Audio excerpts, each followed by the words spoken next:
Hello, my beautiful friends. So nice to re-engage with you if you've been following me along, and welcome to anyone that's new to my channel. My name is Sarah, and my channel is all about health and wellness and personal development. And I want to help to shine some light on the tips and tools that I've found along my journey that have really helped me. So today my video is all about self-love. And if you stay to the end of my video, I'm going to share some really practical tips on how you can apply them to your life and start to really love yourself more, because it's transformational. When we're not seeking love continuously and approval from other people, we can feel 100% worthy, whole and complete, and then anything is possible when we're coming from that reality. And it is, I believe, possible for everybody to feel like this. So unfortunately, when we were children, babies, we weren't always taught that our needs were valued, and by no fault of the people around us, really intentionally. Often our parents are coming from a really good place and they're taking advice from so-called experts or their own parents who may have their own shortcomings. They may be emotionally unavailable. They may have had their own trauma and experiences that have stopped them fully being able to be present or to give us what we need. And everybody's individual needs are different as well. So it's really hard, even as a parent, to meet all your children's individual needs, because you've only got your own experiences to go by. So when I was a child, Dr. Spock's theory was very in vogue, and those people in their 40s and 50s would probably resonate with this, where babies were born, often the father wasn't even in the room, so there was no real bonding with the parents right from the get-go. There was no skin-to-skin contact. Now that happens. We were whisked off to another room, a nursery at the end of the hall, with all the other babies that had just obviously come from their mother's wombs, and even that is a trauma in itself.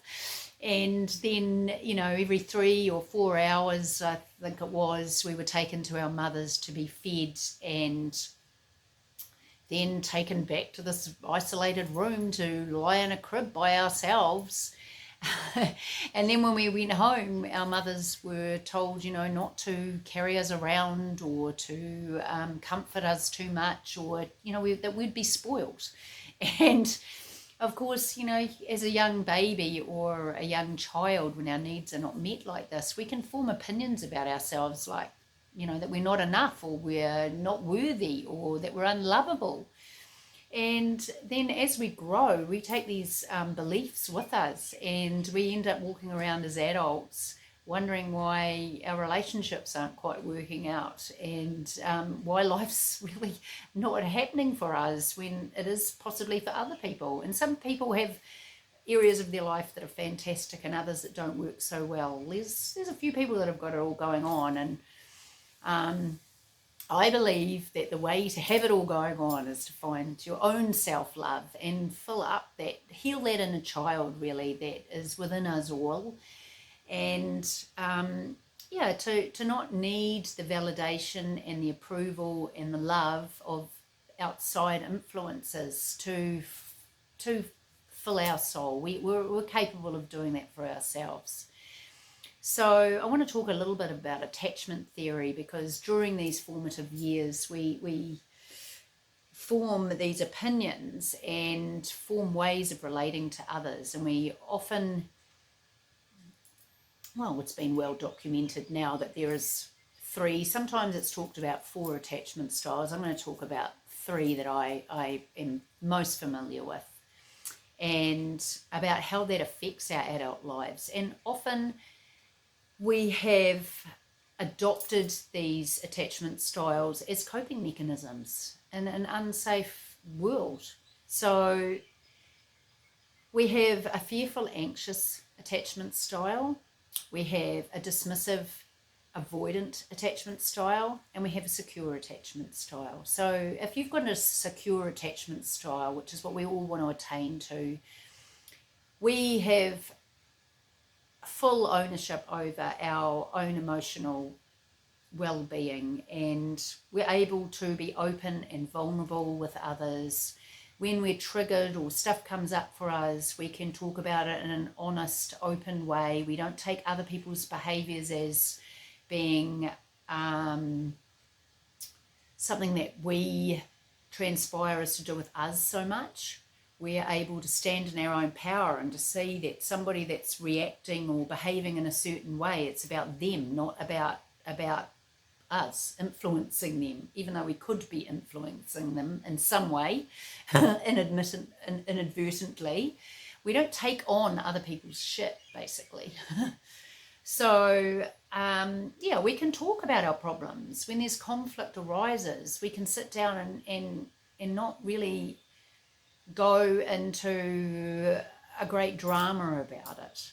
So if we're sitting in a fearful, anxious attachment style, this is where we'll go, where you will lean into the problem and or the person, and we'll want reassurance from them. We may be the sort of person that texts them incessantly or ringing them, or gets really dramatic and very emotionally upset often. We're not unable to regulate our emotions. We have all this anxiety coming up and exploding out of us. Sometimes we might shut down a little bit because of our fear, but mostly we'll lean in. We'll really chase after the person that we are in conflict or having the problem with, and want them to make us feel better. The dismissive avoidant attachment style will tend to lean out. We will emotionally withdraw. We may physically withdraw. We may walk away from the situation and not want to deal with it. Often people that have dismissive or avoidant attachment styles may have some form of commitment issue. They are unable to be open and vulnerable. They can't express their feelings well. And we can swing between these different attachment styles. I know I certainly have had all aspects of this within my relationships, and often a fearful avoidant will team up with a dismissive avoidant will team up with a fearful anxious attachment style, and of course they trigger each other, and there's a lot of drama goes on because of course the fearful anxious person is leaning into the dismissive avoidant person, wanting to get their reassurance, wanting to lean in, and of course that just triggers the avoidant person, and they just want to get out of there and stay out of there because they just can't handle this person like being clingy and wanting reassurance and wanting them to fix it for them. So there's a lot of drama and a lot of trauma that goes on in those relationships. So by finding ways that we can fill ourselves up emotionally, and having knowledge about where we sit within these attachment styles can really open up our world to be able to get us to, when we're triggered in these ways or in our relationships with others, if we can just take the time to stop and breathe. Maybe we will have to still have a tendency where we feel we want to leave the situation, but we're able to just acknowledge that and say to the other person, look, I feel like I just need to take some time away from this situation. I am coming back, because often the fearful avoidant person will feel abandonment. They'll have huge abandonment issues. So if the dismissive avoidant is moving away from them, they feel abandoned and they just go into panic mode. So if the dismissive avoidant can be open enough to say, I feel I need some space, I will come back to you, I just need to withdraw myself for a little while. Or that I'm emotionally feeling like I'm withdrawing and I just need to go and gather my thoughts, I'll come back. And if that person can come back and just reassure the fearful anxious person that they are coming back, and maybe there can be timelines put on that as well. It's work. It's work. You've got to work through it together. Then the fearful, anxious person can take that time to settle themselves and to practice some self-love, some self-care, and fill their need themselves without having to put it on to the dismissive avoidant. And they can come back and they can communicate. Well, the more they do that, obviously the more they will move into the secure attachment style. And it won't happen overnight. It's going to take practice. People will get it wrong, but often if the first step is noticing the pattern, the second step is being able to stop it in the moment and be able to work through it, and then be able to reflect on it afterwards. If you've got it wrong, coming back and going, hey, I got it wrong, I'm sorry, I realise that me taking off really hurt you and caused you to feel abandoned. And that can be so healing for both parties when the other party is recognising that they've caused some harm inadvertently because they've dealt with things in their automatic way. So, of course, when we are recognising patterns, that is when we can change them. So, I want to now move into some tips about how when you're in those moments, how you can, because a dismissive avoidant, they still need self-care as well, because if they are feeling whole and complete, they don't need to run. And so if you still feel a need to run, or you're feeling really like you're clinging on to the person, you're needing it, then the question to ask yourself in every moment, in fact, just throughout your day, even if you're by yourself and not having conflicts, is when a feeling arises or a trigger arises, we can ask ourselves, what would someone do who loves themselves?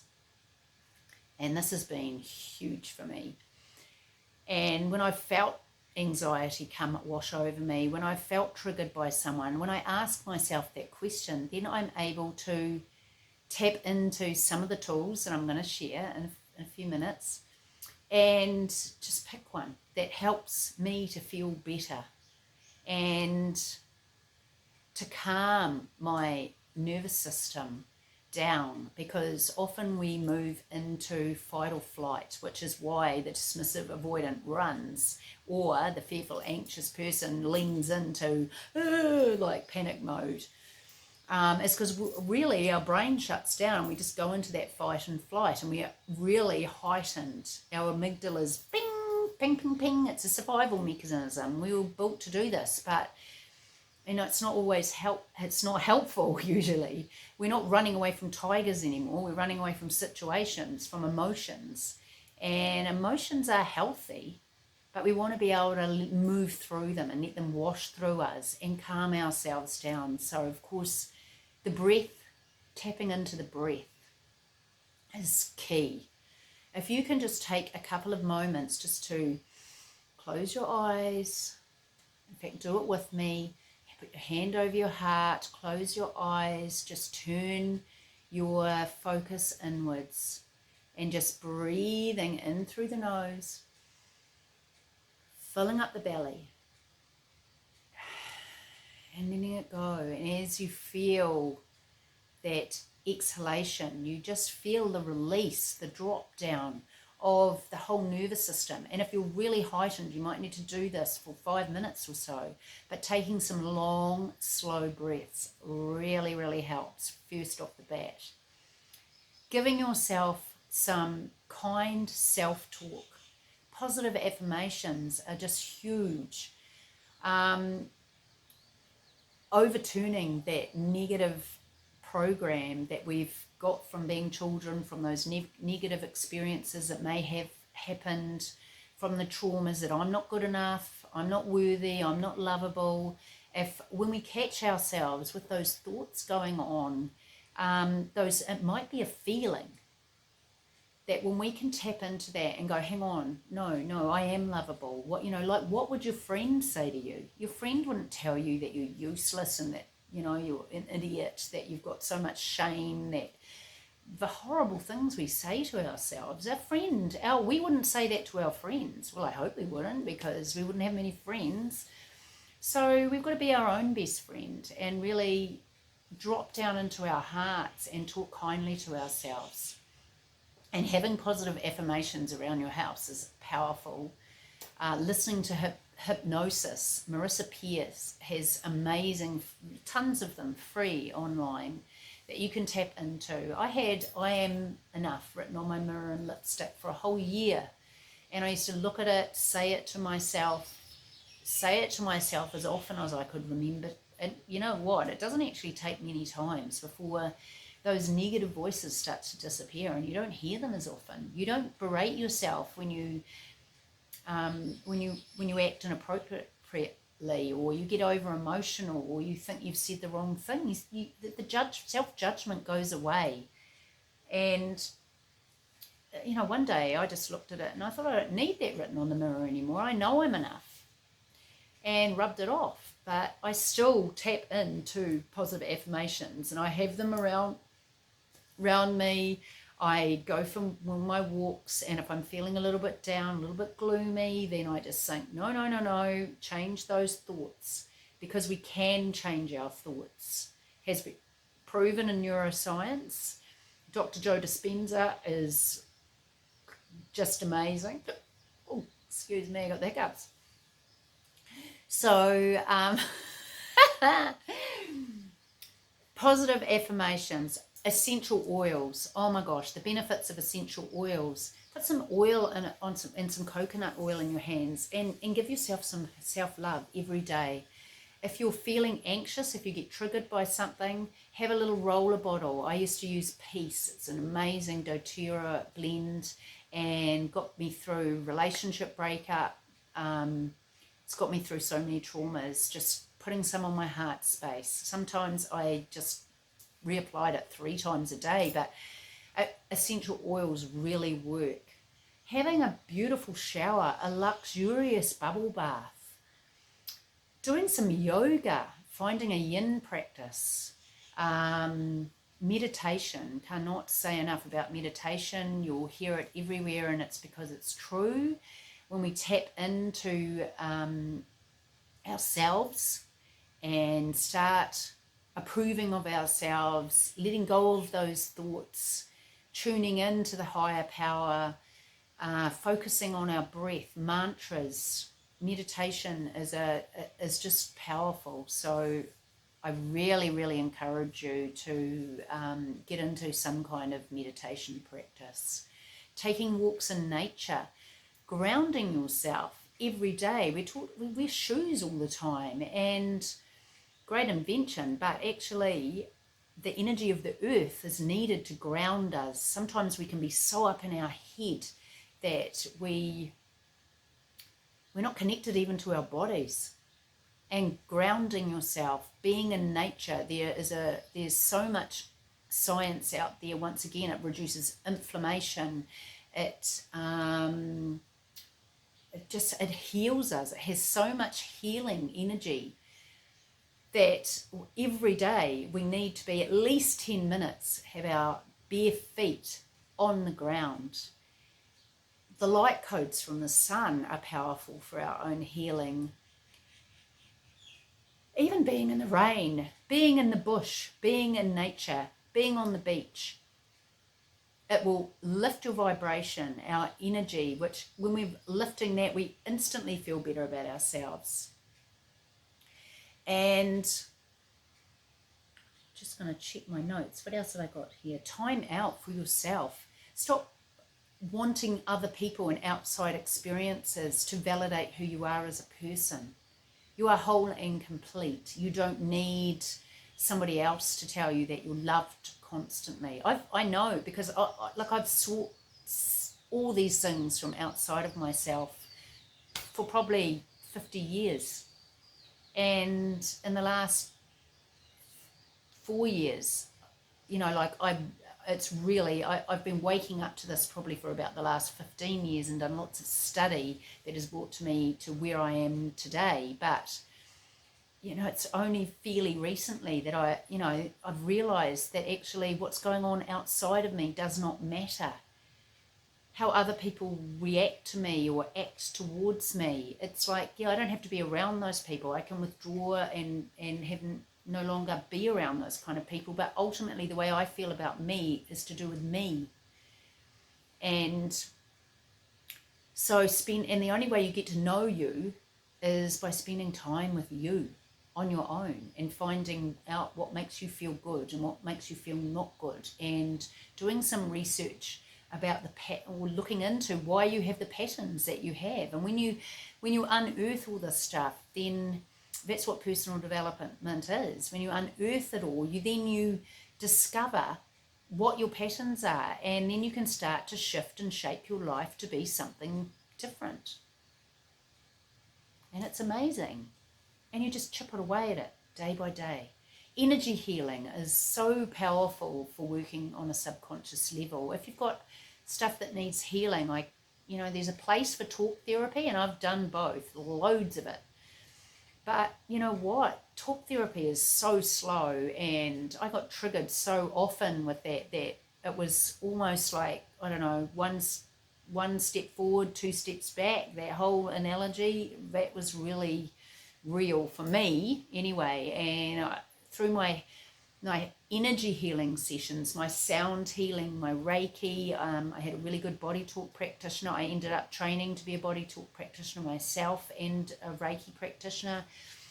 Those modalities have shifted me in powerful ways that I don't believe I probably would have even happened in this lifetime. Maybe not, I don't know, but they're profound. It's profound. So find what works for you. Look at, be open-minded. Follow your intuition as you go along your journey. Find what things resonate. What do you like doing? Fearful, anxious attachment styles often mold themselves to the person that they're in relationship with and form codependent relationships where, like, this person likes doing this, so then suddenly you find, oh yeah, I like doing that too. And you may or you may not. I'm not saying that just because you adopt something that somebody else you're in relationship with makes you codependent, but it's okay to have differences. I've been that codependent person, so I know how easily, and it's about people pleasing, like I wanted to be accepted, so I would do anything to have people approve of me. And I was constantly trying to prove I was good enough, like be an amazing cook or an amazing partner, an amazing, and I really putting what my needs were secondary to what my partner's or my husband's needs were. And it's really self-defeating, and in the end, that people don't really respect you, and they don't really know who you are either when you're wearing those masks, and people fall in love with you for you, not for who you're giving this fake, because it is fake, version of yourself. And you might think you're trying to be the best version of yourself, but you're not really being true to yourself. So really your whole life is unreal. So I hope, gratitude and forgiveness are huge as well. Being grateful, having your focus on what you're grateful for in your life really helps shift your consciousness in a whole different way. Forgiving your parents for the things that they got wrong, that they didn't mean to. Only recently have I been able to have these hard conversations with my parents, and we've cleared some stuff that I've been holding on to for a long time, and they learn and grow as well, and they're not always here in this world to have those conversations with. You can still have them. I believe that the spirit world is close to us, and there's just the veil between us, so you can have those conversations with those people that aren't here anymore. They will hear you, and it's healing, very healing for you. The Ho'oponopono prayer, wow, that's powerful. I'm sorry, forgive me, thank you, I love you. Anyone that does you wrong or has wronged you or harmed you in any way, repeating that mantra, that little prayer to yourself, it can shift a lot of stuff for you and for the other person. I've had people actually message me when I've been done that, straight afterwards, apologizing for something that happened, if there's been an argument or something. And you don't need to speak up in a physical way all the time. You can tap in energetically and And forgiveness just shifts so much, so much. So there's so much online, there's so many people, so many modalities out there that you can tap into. Tapping is absolutely powerful. EFT, Nick Ortner, emotional freedom tapping. Body talk, we tap people out. We tap the three brains, because we have three brains. We have this brain, our thinking brain, and then we have our heart brain, and then we have our gut brain. And now, the research is very strong that our gut brain is actually our first brain, then our heart brain, then this brain is operating. So when we start working with our heart brain, our gut brain, so many things can change. So many things can change. When we're dropping down into our hearts on a more regular occasion, that's for ourselves and for others. It just transforms every relationship around you. You can't have if you're having an argument with somebody, then stop trying to be right and coming from ego and coming from this brain. Drop into your heart and talk from your heart, because you would want the other person to relate to you in that way as well. So that's my tips for today, and I hope they've been helpful. I have so much more to share, and I hope you will like this video and subscribe to my channel if you want notifications for when I'm putting out new content. And thank you for tuning in. I'm Sarah from Synchronized Health and Wellbeing. Have a beautiful day.